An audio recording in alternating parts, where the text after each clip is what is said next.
الشیطان اللعین الرجیم بسم اللہ الرحمن الرحیم الحمد للہ الذی یخلق ولم یخلق ویرزق ولا یرزق ویطعم ولا یطعم ثم الصلاة والسلام علی عبدک ونبیک وصفیک ورسولک وخیرتک من الخلق ابی القاسم محمد اللہم صلی علی محمد علی محمد وعلی اہل بیتہ الطیبین الطاہرین المعصومین المظلومین سیما ابن عمہ علی علیہ السلام وہو النبأ العظیم والصراط المستقیم والقرآن الکلیم وہو الصدیق الاکبر والفاروق الاعظم وحبل اللہ المتین و امام المسلمین ووصی رسول رب العالمین واللعنۃ الدائمۃ علی اعدائہم اجمعین اما بعد فقد قال رسول اللہ صلی اللہ علیہ وآلہ وسلم فی خطبتہ واذکروا بجوعکم وعطشکم فیہ جوع یوم القیامۃ وعطشہ صلوات علی محمد وآل محمد اللہم صلی علی محمد آل محمد۔ تمام تر تعریفیں اس ذات واجب الوجود کے لیے کہ جس نے ہمیں ماہ شعبان میں 15ویں شعبان کو روز جمعہ دیکھنا نصیب فرمایا، اور تمام تر شکر بھی اسی کی بارگاہ میں کہ جس نے نماز جمعہ جیسی سعادت سے ہمیں ہمکنار فرمایا۔ مزید توفیقات میں اضافے کے لیے، تمام مؤمنین کی صحت و سلامتی کے لیے، اپنے نفوس کی اصلاح کے لیے اور تقوی کی دولت سے مالا مال ہونے کے لیے ایک دفعہ مل کر بآواز بلند صلوات پڑھ دیں۔ اللہم صلی علی محمد و آل محمد۔ سامعین محترم، ابتدائے کلام میں آپ تمام محترم سامعین کی خدمت میں زمانے کے امام کی ولادت کی مبارکباد پیش کرتا ہوں، اور بالخصوص خانوادہ اہل بیت کی خدمت میں اس ولادت کی مبارکباد پیش کرنے کے لیے ایک دفعہ پھر مل کر بآواز بلند صلوات علیہ کریں۔ اللہم صلی علی محمد و آل محمد۔ سامعین محترم، گفتگو ہماری خطبہ شعبانیہ کے حوالے سے ہو رہی تھی۔ خطبہ شعبانیہ وہ خطبہ جس میں سرور کائنات نے ماہ رمضان المبارک کے اعتبار سے گفتگو فرمائی ہے۔ ماہ رمضان المبارک کی فضیلت، اس کے آداب، اس میں کیا کرنا چاہیے، اور دیگر اعمال کی فضیلتوں کو رسول اللہ نے اس خطبے میں بیان فرمایا، لیکن تمام تر باتیں ماہ رمضان کے حوالے سے۔ لیکن بات عجیب یہ ہے کہ باتیں ساری رمضان کی ہیں، لیکن نام خطبے کا شعبانیہ ہے۔ حالانکہ اس خطبے کو خطبہ رمضانیہ بھی کہا جا سکتا تھا، لیکن آپ کی خدمت میں بیان کیا اس خطبے کو خطبہ شعبانیہ اس لیے کہتے ہیں کیونکہ رسول اللہ نے شعبان کے آخری جمعے میں اس خطبے کو ارشاد فرمایا، اور اپنے اصحاب سے یہ تمام تر باتیں ارشاد فرمائیں۔ اور اس خطبہ شعبانیہ کی سند میں کوئی اشکال نہیں ہے، کیونکہ سارا سلسلہ سند معصوم ہے۔ 8ویں امام کہتے ہیں میں نے اپنے بابا سے سنا، 7ویں امام کہتے ہیں میں نے اپنے بابا سے سنا، اور یہ سلسلہ ہوتے ہوتے رسول اللہ تک پہنچ گیا۔ تو یہ گویا سلسلۃ الذہب ہے، سونے کی زنجیر والا سلسلہ، کہ اس میں ایک بھی غیر معصوم جو ہے وہ نہیں ہے، بلکہ سارا کا سارا سلسلہ معصوم ہے۔ لہٰذا اس خطبے کی سند میں کوئی اشکال نہیں ہے۔ اور لطیف اور حسین بات یہ ہے کہ اس خطبے کو اہل سنت نے بھی اپنی کتابوں میں نقل کیا۔ یہ خطبہ اہل سنت کی کتابوں میں بھی موجود ہے اور اہل تشیع کی کتابوں میں بھی موجود ہے، لیکن ایک فرق کے ساتھ کہ اہل سنت کی کتابوں میں جو یہ خطبہ موجود ہے تقریباً الفاظ وہی ہیں، لیکن جو خطبے کا آخری حصہ ہے وہ خطبے میں موجود نہیں ہے، وہاں سے حذف کر دیا گیا ہے یا ہٹا دیا گیا ہے اور اس کو وہاں سے کاٹ دیا گیا ہے۔ اس کی کیا وجہ ہے وہ تو جب خطبہ اختتام پر پہنچے گا تو آپ کو پتہ چلے گا کہ کیا وجہ تھی کہ اس خطبے کا آخری حصہ اہل سنت نے اپنی کتابوں میں نہیں رکھا۔ ٹھیک ہے، فقط اور فقط اہل تشیع کے یہاں یہ مکمل خطبہ موجود ہے، لیکن فقط آخری حصے کے علاوہ باقی پورا خطبہ اہل سنت کی کتابوں میں بھی موجود ہے۔ چند باتیں آپ کی خدمت میں اس خطبے کے اعتبار سے بیان کی کہ رسول اللہ نے فرمایا، اے لوگو ایھا الناس قد اقبل شہر اللہ، دیکھو اللہ کا مہینہ آ رہا ہے تمہاری طرف، بالبرکت والرحمت والمغفرہ، برکت بھی ساتھ لا رہا ہے، رحمت بھی ساتھ لا رہا ہے، مغفرت بھی ساتھ لا رہا ہے۔ ٹھیک ہے، یہ تینوں چیزیں تمہارے پاس لے کر آ رہا ہے۔ یعنی ایک دفعہ ہوتا ہے کہ مہمان ہمارے گھر پر آئے اور وہ خالی ہاتھ آئے، ایک دفعہ ہوتا ہے کہ مہمان ہمارے گھر پر آئے اور وہ چیزیں لے کر آئے. فرمایا یہ اللہ کا مہینہ تمہارے پاس آ رہا ہے اور چیزیں لے کر بھی آ رہا ہے, اب یہ تمہارے اوپر ہے کہ تم اس مہینے کا استقبال کیسے کرتے ہو. پھر اس کے بعد فضیلت بتائی اس مہینے کی کہ دیکھو یہ مہینہ اتنا افضل مہینہ ہے کہ کسی مہینے کی ضرورت نہیں ہے کہ اس سے مقابلہ آ کر سکے. ٹھیک ہے, کوئی مہینہ اس کے آ کر ہم پلہ نہیں ہو سکتا, برابر نہیں ہو سکتا, چاہے شعبان ہی کیوں نہ ہو. ماہ شعبان بھی اس کی برابری نہیں کر سکتا ماہ رمضان کی. پھر رسول اللہ نے فرمایا اس کے دن تمام دنوں سے افضل, اس کی راتیں تمام راتوں سے افضل. اور پھر اس کے بعد فرمایا کیا دن کیا رات, اس کا ایک ایک لمحہ, ایک ایک پل, ایک ایک سیکنڈ وہ تمام تر لمحوں سے, تمام تر جو ہے وہ پلوں سے جو ہے وہ یہ بہتر ہے. اس کے بعد فرمایا یہ وہ مہینہ ہے کہ جس میں آپ اللہ کے یہاں مہمان ہیں. پروردگار عالم نے دسترخوان سجایا اور بلایا کہ آئیے بیٹھیے اور ہمارے مہمان بن جائیے. اب کتنا محروم ہوگا وہ انسان کہ پروردگار عالم نے تو مہمان بنایا لیکن وہ اس کے دسترخوان پر جا کر بیٹھ نہ سکے اور وہاں کی رحمتیں اور نعمتوں کو سمیٹ نہ سکے. فرمایا اس میں تم اللہ کے مہمان ہو اور پروردگار عالم نے تمہیں اس مہینے میں اہل کرامت میں سے قرار دیا ہے. ٹھیک ہے, دیکھیے مہمان جب کسی کے یہاں جاتا ہے تو میزبان اپنی طاقت کے اعتبار سے انتظامات کرتا ہے. فرمایا کمال یہ ہے پروردگار عالم کا, جب تمہیں بلایا تو فرمایا انتظام یہ کیا کہ تمہاری ہر سانس کے بدلے تمہیں تسبیح کا ثواب عطا کیا. ٹھیک ہے, وَالنَّوْمُكُمْ فِيهِ عِبَادَةٌ, فرمایا تمہاری نیند کو بھی عبادت کا درجہ دے دیا اس مہینے میں کہ اگر تم سو جاتے ہو تو ہم وہ بھی عبادت کاؤنٹ کریں گے. یعنی باقی مہینوں میں جو تمہارے اختیار سے باہر چیزیں تھیں اس پر ہم ثواب نہیں دیتے تھے. سانس لینا تمہاری مجبوری ہے, زندہ رہنا ہے تو سانس لینی پڑے گی. اگر تم جو ہے وہ زندگی گزارو تو زندگی کی ضروریات میں سے ایک ہے سونا, نیند. ٹھیک ہے, لیکن باقی مہینوں میں اگر یہ تم سانس لیتے ہو یا سوتے ہو تو یہ تمہیں جو ہے وہ کوئی فائدہ نہیں پہنچاتا. ٹھیک ہے, جسمانی طور پر فائدہ ہوگا لیکن اعمال کے اعتبار سے فائدہ نہیں. لیکن ماہ رمضان میں کرتے ہو تو تسبیح بھی لکھی جائے گی اور عبادت بھی لکھی جائے گی. اور پھر آخری بات جو بیان ہوئی تھی وہ یہ کہ رسول اللہ نے فرمایا دیکھو اس مہینے میں عمل قبول ہے, دعائیں مستجاب ہوتی ہیں. فرمایا پروردگار عالم سے سچی نیت سے اور صاف دلوں سے کچھ چیزوں کا سوال کر لو. ٹھیک ہے, دعائیں تو ساری مستجاب ہے, جو مانگو گے پروردگار عالم تمہیں عطا کرے گا اور پروردگار عالم تمہاری دعا کو ضرور قبول کرے گا. لیکن رسول اللہ کی خواہش ہے کہ میں یہ کہہ رہا ہوں کہ جب تم مصلی عبادت پر آؤ یا جب تم ماہ رمضان میں مانگنا چاہو تو یہ چیزیں ضرور مانگنا, اور یہ چیزیں تم جو ہے وہ ضرور جو ہے وہ پروردگار عالم سے طلب کرنا. کیا کیا طلب کرنا, کوئی بتا سکتا ہے کن چیزوں کے بارے میں کہا تھا رسول اللہ نے کہ یہ لازمی طلب کرنا پروردگار عالم سے اس مہینے میں؟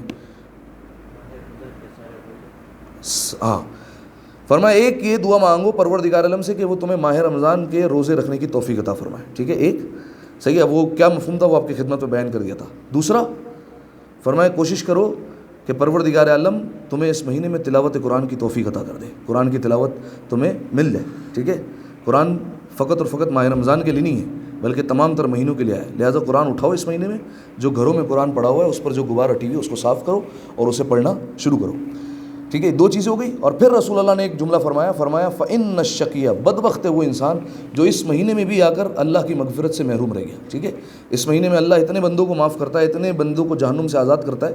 بدبخت ہے وہ انسان اور بد نصیب ہے کہ اس مہینے میں بھی آ کر یہ مہینہ پا لیا اور پھر بھی اللہ کی مغفرت سے محروم رہ گیا. ٹھیک ہے, اب آئیے یہاں تک جو ہے وہ ہماری بات ہو چکی تھی. اب رسول اللہ نے آگے بیان فرمایا وَاذْكُرُوا بِجُوعِكُمْ وَعَطَشِكُمْ فِيهِ جُوعَ يَوْمِ الْقِيَامَةِ وَعَطَشًا. دیکھیے رسول اللہ نے یہ روزے کا ایک فلسفہ بیان کیا ہے کہ روزہ کیوں لازم ہے. ٹھیک ہے, دیکھیے پروردگار عالم نے ہم پر جتنی عبادتیں لازم کی نا, جتنی بھی عبادتیں, ان تمام تر عبادتوں کا کوئی نہ کوئی مقصد رکھا ہے پروردگار عالم نے, کوئی نہ کوئی جو ہے وہ پیچھے مقصد پوشیدہ ہے جس کی وجہ سے پروردگار عالم نے اس عبادت کو واجب کیا ہے. ٹھیک ہے, توجہ چاہ رہا ہوں آپ کی. جیسے جناب سیدہ نے خطبہ فدق میں بیان فرمایا تھا کہ الصلاۃ تنزیہا لکم عن الکبر. فرمایا پروردگار عالم نے نماز کو اس لیے لازم کیا تاکہ تمہارے اندر سے غرور و تکبر ختم ہو جائے. ٹھیک ہے, تاکہ تمہارے اندر سے تکبر والی بیماری یہ ختم ہو جائے, اس لیے نماز کو تم پر لازم کیا ہے. ٹھیک ہے, کہ تمہیں احساس ہو کہ 5 وقت دن میں ایسے آتے ہیں کہ جس وقت تمہیں پروردگار عالم کے سامنے کسی کے سامنے جھکنا پڑتا ہے اور اپنے آپ کو جھکانا پڑتا ہے. ٹھیک ہے, تو یہ اس بات کا احساس ہے تاکہ تم یہ محسوس کرو کہ تم سے بڑا کوئی موجود ہے, لہذا غرور و تکبر تمہارے درمیان نہ آنے پائے. اسی طریقے سے جناب سیدہ نے بیان فرمایا وَالزَّكَاةُ تَزْكِيَةٌ لِلنَّفْسِ وَالنِّمَاءٌ فِي الرِّزْقِ. اللہ نے زکوٰۃ کو اس لیے لازم کیا ہے کہ تاکہ تمہارا نفس بھی پاک ہو اور تمہارے رزق میں برکت پیدا ہوتی جائے, تمہارا رزق جو ہے وہ بڑھتا جائے, اس میں نشو نما ہوتی رہے. تو یہ جو ہے وہ زکوٰۃ کا مقصد بیان فرمایا. اسی طریقے سے ہر عبادت کا کوئی نہ کوئی مقصد ہوا کرتا ہے. پروردگار عالم نے کسی عبادت کو بھی ہم پر بلا وجہ جو ہے وہ لازم نہیں کیا ہے. اب میں آپ کے سامنے ایک حسین اور ایک لطیف روایت بیان کروں. امیر المؤمنین علی ابن ابی طالب علیہ الصلوۃ والسلام, اللہم صلی علی محمد وآل محمد. امیر المومنین سے پوچھا گیا, مفہوم بیان کر رہا ہوں, مولا سے پوچھا گیا مولا یہ بتائیے کہ پروردگار عالم نے جو نماز لازم کی ہے اس میں قیام ایک رکھا ہے، رکوع ایک رکھا ہے، سجدے دو کیوں رکھے ہیں؟ ٹھیک ہے، ہر رکعت میں قیام ایک ہے، رکوع بھی ایک ہے، سجدے دو پروردگار عالم نے کیوں رکھے ہیں؟ کیا وجہ ہے؟ دیکھیے فلسفہ احکام، ہر کسی جو ہے وہ کام کے پیچھے کوئی نہ کوئی سبب ہے، تو یہ سجدے دو کیوں ہیں جبکہ رکوع ایک ہے، قیام ایک ہے؟ تو فوراً امیر المومنین نے فرمایا جب پہلی دفعہ تم سجدے میں سر رکھتے ہو، خاک پر جیسے ہی تمہاری پیشانی رکھی جاتی ہے اور تم جیسے ہی پیشانی رکھتے ہو تو فوراً قرآن پکار کر کہتا ہے وَمِنْهَا خَلَقْنَاكُمْ، اسی سے تم پیدا کیے گئے ہو، اسی مٹی سے تمہیں پیدا کیا گیا ہے۔ فرمایا جیسے ہی تم اٹھتے ہو اور پھر دوبارہ سجدے میں جا کر سر رکھتے ہو تو پھر قرآن پکار کر کہتا ہے وَفِيهَا نُعِيدُكُمْ، اسی میں دوبارہ تمہیں پلٹ کر جانا ہے، اسی میں تم لوٹائے دیے جاؤ گے۔ ٹھیک ہے، تو پہلا سجدہ جو ہے وہ ولادت کی یاد دلاتا ہے اور دوسرا سجدہ جو ہے وہ موت کی یاد دلاتا ہے، اور دونوں سجدوں کے درمیان جو مختصر سا وقفہ ہے اسے زندگی کہا جاتا ہے۔ ٹھیک ہے، یعنی یہ پہلا سجدہ ولادت کا، دوسرا سجدہ موت کا، درمیان میں کتنا سا وقفہ ہے، کتنی دیر کے لیے ہم بیٹھتے ہیں؟ بس فرمایا یہ مختصر سے زندگی ہے۔ ٹھیک ہے، یہی جو ہے وہ تم فرض کر لو کہ تم دنیا میں آ گئے اور تمہیں آخرت کی طرف کوچ کر دیا جانا ہے، یہ مختصر سا درمیان میں جو ہے وقفہ ہے اسے زندگی کہتے ہیں۔ اتنا سا وقت ہے تمہارے پاس زندگی کے لیے، جتنا سمیٹ سکتے ہو اسی میں سمیٹو۔ ٹھیک ہے، تو اب جو ہے وہ میں نے بیان فرمایا کہ ہر عبادت کا کوئی نہ کوئی مقصد ہے، ہر عبادت کا کوئی نہ کوئی فلسفہ ہے۔ اب سوال یہ اٹھے گا روزے کا کیا فلسفہ ہے، یہ روزہ ہم پر کیوں لازم کیا گیا؟ تو ایک تو مقصد قرآن نے بیان فرمایا لعلکم تتقون، شاید کہ تم متقی بن جاؤ۔ ٹھیک ہے، ایک یہ بیان کر لیا تھا۔ اب جو ہے وہ دوسرا مقصد رسول اللہ نے بیان فرمایا دوسرا مقصد یہ ہے، فرمایا وَاذْكُرُوا بِجُوعِكُمْ وَعَطَشِكُمْ فِيهِ جُوعَ يَوْمِ الْقِيَامَةِ وَعَطَشًا۔ فرمایا دوسرا مقصد یہ ہے کہ جب تمہیں روزے کی حالت میں بھوک اور پیاس لگے تو تم اس کے ذریعے سے قیامت کی بھوک اور پیاس کو یاد کرو۔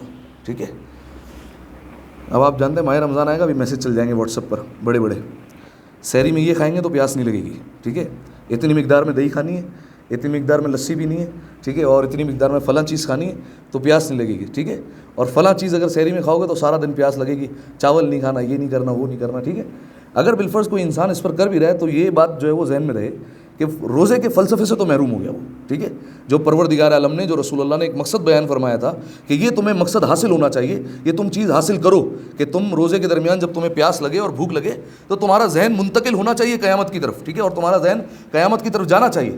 ٹھیک ہے، تو ایک تو یہ چیز ہے کہ یہ چیز حرام نہیں ہے، ٹھیک ہے، کہ بالفرض سحری میں اس طریقے کی چیزوں کا استعمال کرنا، لیکن جو ہے وہ اتنا تو طے شدہ ہے کہ وہ روزے کے جو ہے وہ فلسفے سے محروم رہ گیا، ایک بات سے جو ہے وہ محروم ہو گیا جو اسلام نے فلسفہ رکھا تھا۔ لہذا کیا فرمایا کہ جب روزے کی حالت میں تمہیں بھوک اور پیاس لگے تو اس کے ذریعے سے یاد کرو قیامت کی بھوک اور پیاس کو۔ یہ روزہ چند گھنٹوں کا ہے، فرمایا یہ تم فجر سے رکھو گے، اس میں بھی تم کتنے گھنٹے تو سو جاؤ گے، ٹھیک ہے، کتنے گھنٹے تو تمہارے ایسے مصروف ہو جائیں گے کہ تمہیں پتہ ہی نہیں چلے گا کہ روزہ تھا، ٹھیک ہے، چند لمحے ایسے ہوں گے جس میں تمہیں بھوک اور پیاس کا احساس ہوگا، ٹھیک ہے، جس میں تمہیں بھوک اور پیاس لگے گی۔ تو سوچو جب تمہارا چند لمحوں میں یہ حال ہوتا ہے تو قیامت کا میدان کہ جہاں پر تو ایک ایک دن جو ہے وہ دنیا کے 50,000 سال کے برابر ہے، جہاں تو سورج سوا نیزے پر ہے، جہاں پر تم کھڑے ہوئے ہو، تو تمہاری پیاس کا کیا عالم ہوگا اس وقت، تمہاری بھوک کا کیا عالم ہوگا اس وقت، تم کیسے برداشت کرو گے؟ لہذا یہاں سے ذہن منتقل کرو وہاں پر، ٹھیک ہے، اس بھوک اور پیاس کو یاد کرو کہ اس بھوک اور پیاس کو کیسے یاد کروں گا۔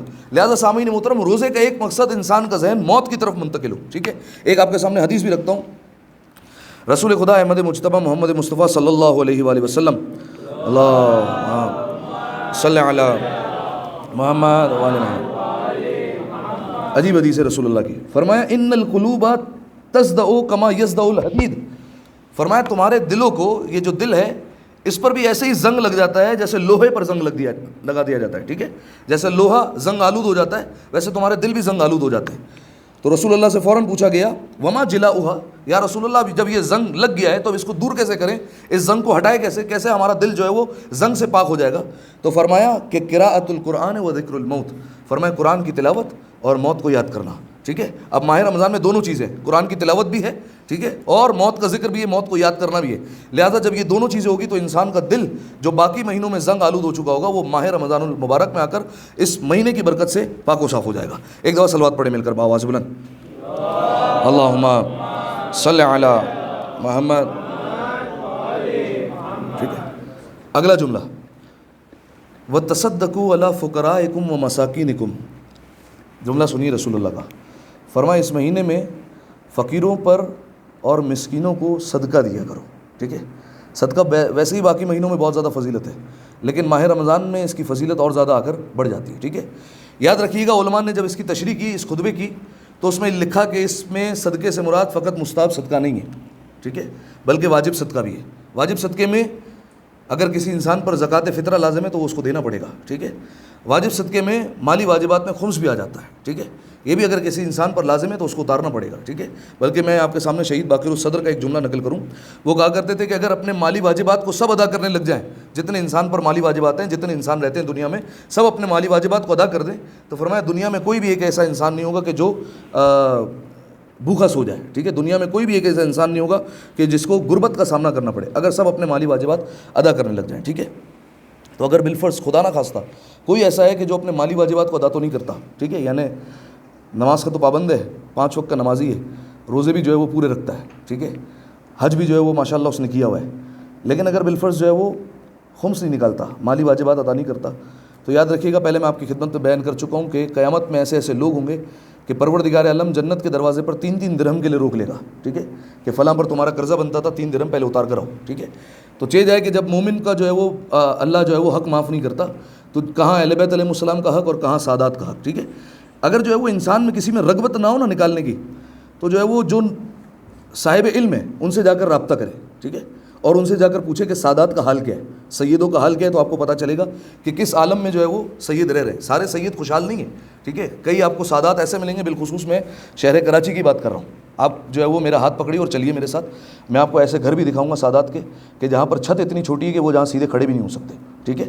میں آپ کو ایسے گھر بھی دکھاؤں گا سادات کے کہ جہاں پر ایک دن ماں باپ کھانا کھاتے ہیں، ایک دن بچے کھانا کھاتے ہیں، ٹھیک ہے. میں آپ کو ایسے گھر بھی دکھاؤں گا کہ جہاں پر ایک جو ہے وہ وقت کا کھانا بمشکل جو ہے وہ میسر ہوتا ہے، ٹھیک ہے. اگر بالفرض ان کو کوئی راشن پہنچا دے تو ان کے لیے عید ہو جاتی ہے، ٹھیک ہے، ان کے لیے چاندی ہو جاتی ہے کہ اگر ان کے گھر پہ کوئی کسی طرح سے جو ہے وہ راشن پہنچ جائے، ان کے لیے بہت بڑی نعمت ہو جاتی ہے کہ ہمارے گھر پر کسی نے راشن بھیج دیا، اب ہمارا پورا مہینہ جو ہے وہ آسانی سے گزر جائے گا، ٹھیک ہے. کتنے جو ہے وہ سادات ایسے ہیں کہ جن کے پاس سونے کی جگہ نہیں ہے، ٹھیک ہے. اگر ایک گھر میں سوتے ہیں تو باری لگی ہوئی ہے، یہاں سے جو ہے وہ بالفرض پانی گر رہا ہے، تو اب جو ہے وہ کچھ دیر جو ہے وہ ماں باپ سوئیں گے، کچھ دیر بچے سوئیں گے، ٹھیک ہے. تو آپ جا کر دیکھیے ایسے ایسے جو ہے وہ لوگ موجود ہیں، اور اس طریقے سے جو ہے وہ سادات ہیں کہ اگر بالفرض وہ آپ کے سامنے آ جائیں تو آپ جو ہے وہ ساری دولت ان پر قربان کرنے کے لیے تیار ہو جائیں. تو خیر جو ہے وہ فرمایا کہ یہ مستحب صدقہ جو ہے وہ نکالو فقراء اور مساکین پر. اس میں صرف مستحب صدقہ مراد نہیں ہے، واجب صدقہ بھی جو ہے وہ مراد ہے، یہ بھی جو ہے وہ انسان نکالے. بلکہ میں ایک جملہ کہتا ہوں، بہترین موقع ہے ماہ رمضان کا. ماہ رمضان میں ایک رات آتی ہے جسے شب قدر کہا جاتا ہے، ٹھیک ہے. ہمیں نہیں پتہ شب قدر کون سی رات ہے، لیکن زیادہ احتمال جو علماء کہتے ہیں، جو روایت سے پتہ چلتا ہے، وہ 23ویں شب کے بارے میں پتہ چلتا ہے کہ زیادہ احتمال یہ کہ 23ویں شب ہے. اس رات کو انسان مقرر کر لے ایز اے خمس ڈیٹ پر، ٹھیک ہے، کہ یہ میری خمس کی ڈیٹ ہے، اسی پر جو ہے وہ میں ہر سال خمس آ کر نکالوں گا. فائدہ کیا ہوگا جانتے ہیں؟ قرآن کی آیت پڑھیے، لیلۃ القدر خیر من الف شہر. یہ شب قدر، یہ لیلۃ القدر والی رات، یہ قدر والی رات بہتر ہے 1000 مہینوں سے، ٹھیک ہے.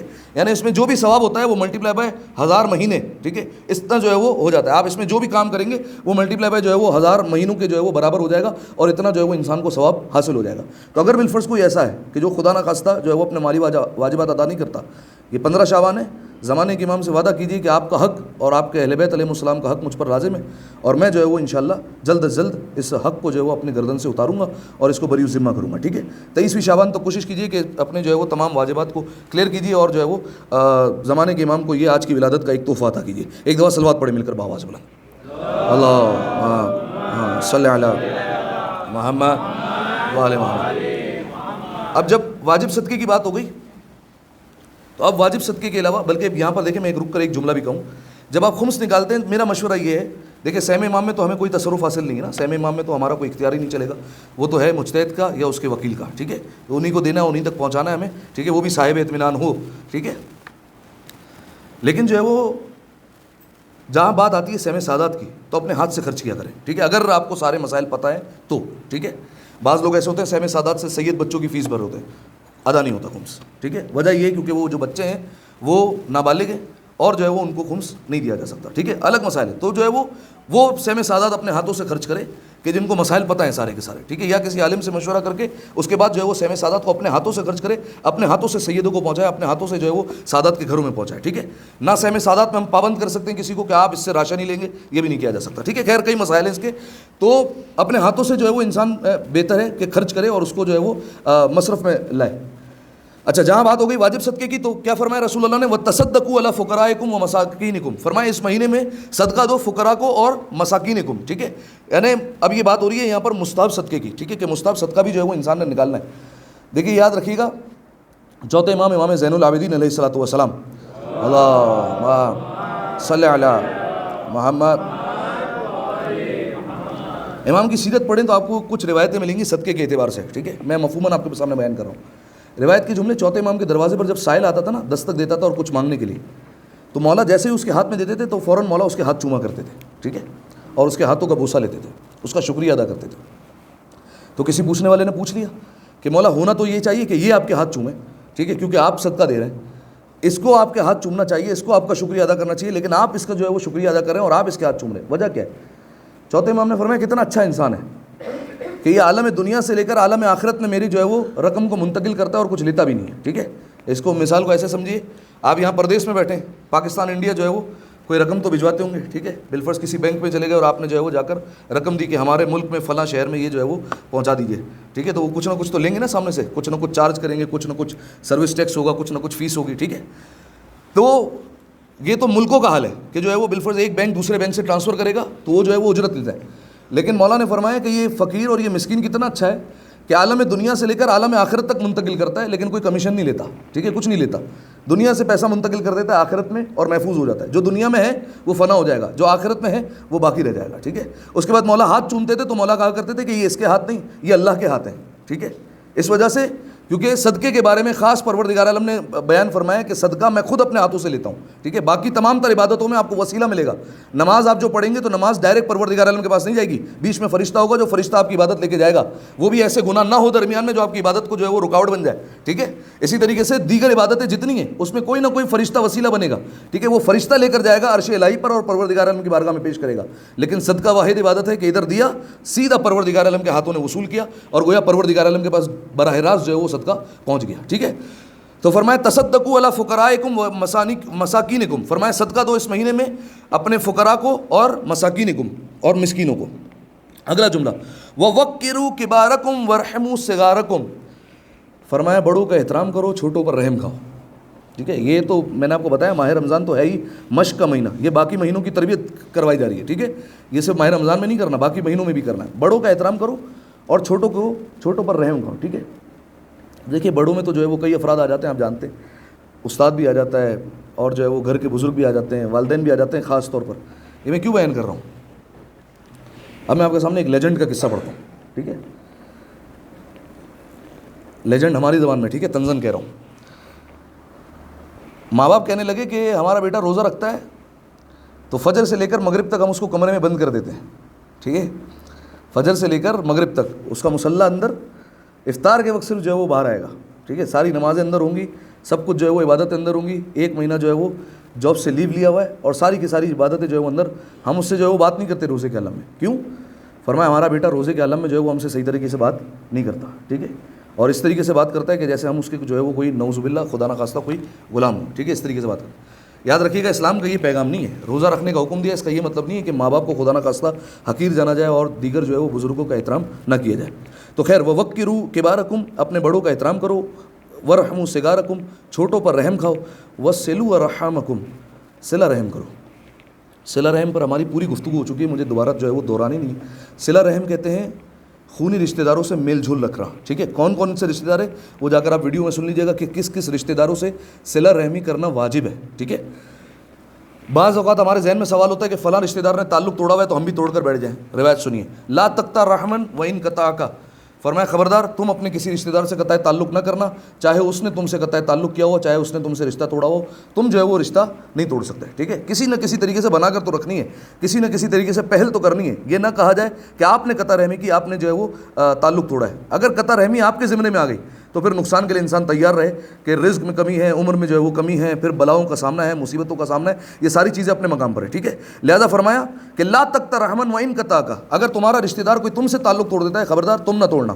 ایک اور حدیث، لا صدقۃ وذو رحم محتاج، صدقہ کاؤنٹ ہی نہیں ہوتا اگر رشتہ دار میں کوئی محتاج موجود ہے، ٹھیک ہے۔ ابھی بیان فرمایا رسول اللہ نے فقیروں اور مسکینوں کو دیتے رہو، دیتے رہے آپ بھر بھر کر، ٹھیک ہے، لیکن رشتہ دار میں اگر ایک ایسا موجود ہے، گھر میں بھائی بیٹھا ہوا ہے اور بھائی صاحب جو ہے وہ راشن بانٹ رہے ہیں 1000 بندوں کو، ٹھیک ہے، 5000 بندوں کے، مولانا صاحب اس دفعہ 5000 راشن کے بیگ کیے، ماشاء اللہ حضور مولا آپ کے رزق میں برکت عطا فرمائے، لیکن وہ جو گھر میں بھائی بیٹھا ہوا ہے وہ جس کے پاس ہے ہی نہیں. ٹھیک ہے, تو یہ حدیث ان کے لیے لا صدقہ ولا وزور من محتاج, صدقہ کاؤنٹ ہی نہیں ہوتا جب تک خاندان میں, جب تک قریبی رشتہ داروں میں کوئی محتاج موجود ہو, کوئی اگر ضرورت مند ہوگا, سارا مہینہ انسان صدقہ دیتا رہے لیکن وہ جو ہے وہ کاؤنٹ نہیں ہوتا. رسول اللہ کی وصیت سنیے, فرمایا میری وصیت ان لوگوں کو جو موجود ہیں, ٹھیک ہے, توجہ الفاظ پر, میری وصیت ان لوگوں کو جو موجود ہیں اور جو غیر موجود ہیں, جو موجود نہیں ہے رسول اللہ کے زمانے میں, یعنی ہمیں بھی وصیت ہے, جو باپوں کی اسلاب میں اور ماہوں کے ارحام میں موجود ہے, جو بھی ماہوں کے شکم میں اور باپوں کی صلبوں میں جو آنے والے ہیں صدیوں بعد, ان تک بھی یہ میری وصیت ہے کہ صلہ رحم کا حق ادا کریں, چاہے ان کے درمیان 1 سال کی مسافت کا فاصلہ ہی کیوں نہ ہو. تمہیں اگر 1 سال پیدل جانا پڑے نا, 1 سال تمہیں سواری پر جانا پڑے, 1 سال کا سفر لگے گا, جاؤ, اس لیے کہ صلہ رحمی اس بات کا جو ہے وہ مستحق ہے کہ تم اتنا سفر کرو اور جا کر اپنے رشتہ داروں کا حال احوال پوچھو اور جا کر اس کو ادا کرو. ٹھیک ہے, میں نے پتہ نہیں بیان کیا تھا نہیں کیا تھا, کراچی میں ایک مقام تھا جہاں پر حکومت کی طرف سے نوٹس آیا کہ یہ ایریا جو ہے وہ کٹنگ میں آ جائے گا. ٹھیک ہے, اور اب جو ہے وہ اس ایریا کو کاٹ کر جو ہے وہ روڈ بن جائیں گے یہاں پر, یا بہرحال جو بھی بنے گا.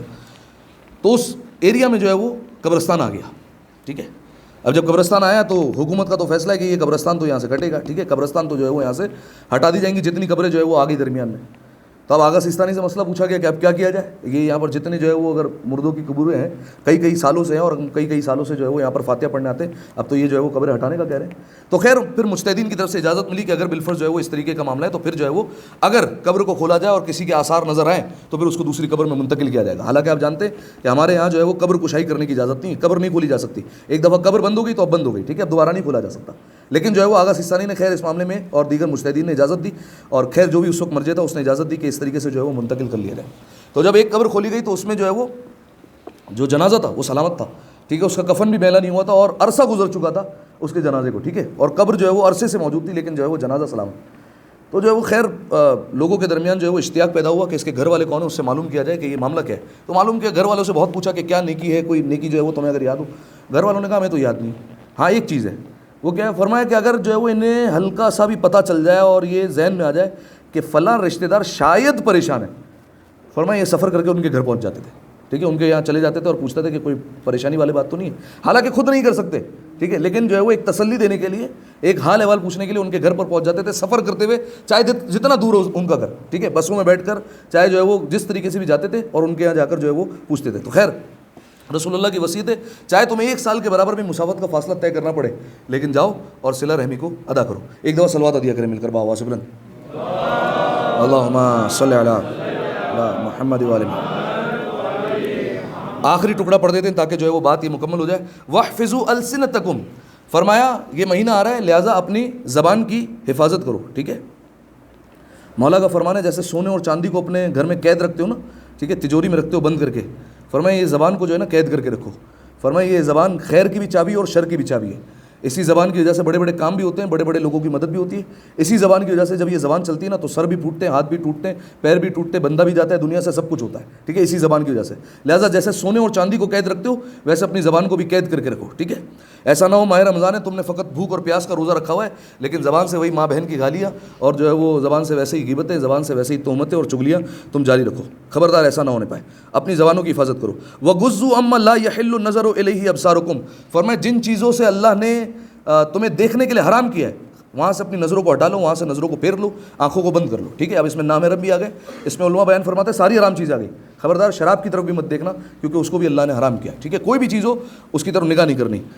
لا يحل الاستماع الیہ اسماعکم, فرمایا خبردار جہاں اللہ نے سننے کا منع کیا ہے, جہاں سے کانوں کو بند کرنے کا حکم دیا ہے وہاں سے کانوں کو بند کر لو اور خبردار کانوں کو اس طرف نہ کرو. ٹھیک ہے, ہمارے یہاں جو ہے وہ ماہ رمضان میں تو ہو جاتا ہے کہ بالفرض جو ہے وہ ہلکی سے کہیں سے میوزک کی آواز آئے تو بولے بھائی ماہ رمضان ہے, روزہ چل رہا ہے, ٹھیک ہے, بند کرو اس کو.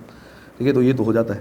لیکن جیسے عید آئی تو جو ہے وہ وہی جو ہے وہ USB تبدیل ہو گئی گاڑی میں, اب جو ہے وہ ویسے ہی گانے ہیں, ویسے ہی جو ہے وہ ساری کی ساری چیزیں چل رہی ہیں. ٹھیک ہے, حالانکہ ہونا کیا چاہیے تھا کہ ماہ رمضان جو ہے وہ مشق اور تربیت کا مہینہ تھا, ہونا یہ چاہیے تھا ترقی کرتے کرتے انسان اس مرحلے پر آ جاتا کہ اب اس گناہ سے بچ جاتا. لیکن غیر جو ہے وہ ہمارے یہاں عید جو ہے وہ عید نہیں ہوتی بلکہ جو ہے وہ گناہوں کا ایک دروازہ ہوتی ہے. ٹھیک ہے, کہ سارے گناہ جو ہے وہ دوبارہ کرنے کا لائسنس مل گیا گویا میں کہ. ٹھیک ہے, آخری جملہ وَتَحَنَّنُوا عَلَىٰ أَيْتَامِ النَّاسِ يُتَحَنَّنُوا عَلَىٰ أَيْتَامِكُمْ, سبحان اللہ, رسول اللہ کا جملہ, اور اسی پر ہم خطبے کا اختتام کریں گے. فرمایا اپنے آس پاس دیکھو جو تمہیں یتیم نظر آئے ان یتیموں پر رحم کرو. ٹھیک ہے, ان یتیموں پر احسان کرو. کیوں؟ فرمایا تاکہ کل تمہارے یتیموں پر رحم کیا جائے. ٹھیک ہے, آج تم موجود ہو, کل ایک وقت ایسا بھی آئے گا کہ جب تم نہیں ہوں گے. ٹھیک ہے, اور تمہارے بچوں کے سر پر بھی یتیمی کا سایہ ہوگا. تو بہتر ہے کہ آج تم کسی یتیم کے سر پر ہاتھ رکھ دو تو کل تمہارے یتیم کے سر پر ہاتھ رکھا جائے گا. آج تم احسان کر لو گے, کل تمہارے یتیم کا خیال رکھا جائے گا اور دھیان رکھا جائے گا. ٹھیک ہے, چونکہ ماہ رمضان میں امیر المومنین کا تذکرہ ہوتا ہے. امیر المومنین کے بارے میں کہ جب مولا اس دنیا سے گئے تو جب امام حسن علیہ السلام گھر سے باہر آئے تو دیکھا کہ ایک ہجوم لگا ہوا ہے بچوں کا, سارے کھڑے ہوئے ہیں اور سب کے ہاتھ میں دودھ کا پیالہ ہے. وجہ کیا تھی؟ وجہ یہ تھی کہ طبیب نے کہا تھا امام حسن علیہ السلام سے کہ آپ کے بابا بچیں گے تو نہیں, لیکن اگر چاہتے ہیں کہ شہادت میں دیر ہو جائے تو زیادہ سے زیادہ دودھ پلائیں. جتنے کوفہ کے یتیم بچے تھے وہ سارے کے سارے آ کر مولا کے دروازے پر جمع ہو گئے اور انہوں نے کہا کہ آج ہم اپنے حصے کا دودھ اپنے بابا علی کو دیتے ہیں. ٹھیک ہے, کیا کہا؟ اپنے بابا علی کو دیتے ہیں. یہ بابا علی کیوں کہتے تھے؟ کیونکہ امیر المومنین نے ان سے کہا تھا, کیونکہ جو یتیم بچے ہوتے تھے انہیں دیگر بچے تانے دیا کرتے تھے کہ تمہارا تو کوئی باپ ہی نہیں ہے. تو مولا ان کے سروں پر ہاتھ رکھ کر ایک جملہ کہا کرتے تھے, کہا کہ اگر تمہیں کوئی یتیم کہے اور تمہیں کوئی تانا دے تو خبردار گھبرانا مت, بلکہ انہیں سینے پر ہاتھ مار کر کہنا کہ ہمارا باپ موجود ہے اور ہمارے باپ کا نام علی ابن ابی طالب ہے. ٹھیک ہے, یہ کہنا ان سے. تو سامعین محترم, اس وقت دیگر کوفے کے بچے رشک کیا کرتے تھے کہ یہ جیسے اپنے بابا کا نام علی بتا سکتے, کاش ہم بھی جو ہے وہ اپنے باپ کا نام علی ابن ابی طالب بتا سکتے. تو خیر, فرمایا کہ یتیموں پر احسان کرو تاکہ تمہارے یتیموں پر بھی احسان کیا جائے اور رحم کیا جائے. اعوذ باللہ من الشیطان اللعین الرجیم, بسم اللہ الرحمن الرحیم. والعصر ان الانسان لفی خسر الا الذین آمنوا وعملوا الصالحات وتواصوا بالحق وتواصوا بالصبر. مل کر بآواز بلند صلوات پڑھ دے 3 دفعہ. اللہم صلی علی محمد وآل محمد. اللہم صلی علی محمد وآل محمد. اللہم صلی علی محمد وآل محمد.